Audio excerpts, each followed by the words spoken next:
Hello and welcome. Today, we're exploring a fascinating area of mental health treatment, vagus nerve stimulation, or VNS, as a potential therapy for treatment-resistant post-traumatic stress disorder. PTSD can be incredibly challenging to treat, and VNS offers a new glimmer of hope. So, what is VNS? It involves stimulating the vagus nerve. This nerve is a major player in our parasympathetic nervous system. Think of it as the rest and digest system, which contrasts with the fight or flight stress response. The vagus nerve helps regulate vital functions like mood, heart rate, and how we handle stress. The big question is, how might VNS help with PTSD? Researchers believe it works in several ways. First, it can calm the body's overactive stress response, common in PTSD, by activating that calming parasympathetic system. It's like helping to find a better balance. Second, VNS may enhance what's called extinction learning. This means it could help the brain form new, non-traumatic memories associated with triggers, essentially helping to rewire those fear circuits, especially when used alongside therapies like exposure therapy. Third, VNS can influence key brain chemicals. It might increase levels of neurotransmitters like norepinephrine and serotonin, which are involved in mood, learning, and memory. This could be particularly helpful for improving how individuals with PTSD process and overcome traumatic memories.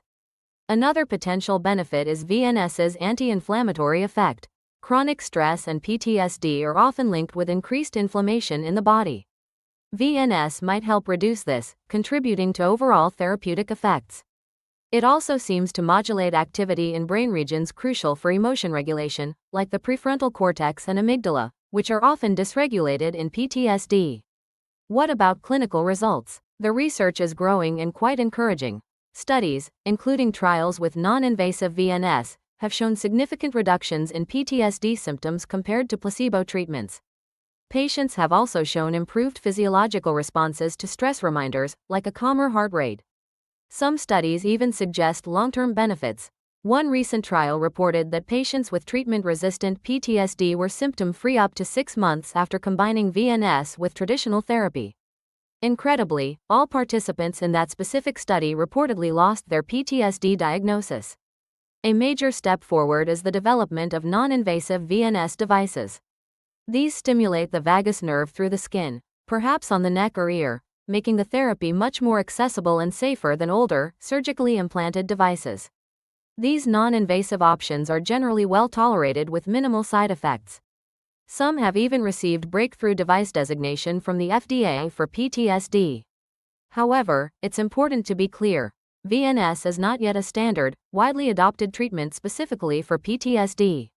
Its use is often considered for tough, treatment-resistant cases where other therapies haven't been effective. While the findings are positive, more large-scale, rigorous trials are crucial to confirm its efficacy, figure out the best ways to use it, and identify who would benefit most. The research landscape is evolving rapidly. So, vagus nerve stimulation presents a promising avenue for those battling treatment-resistant PTSD. It's an area packed with ongoing research and potential. Thanks for tuning in.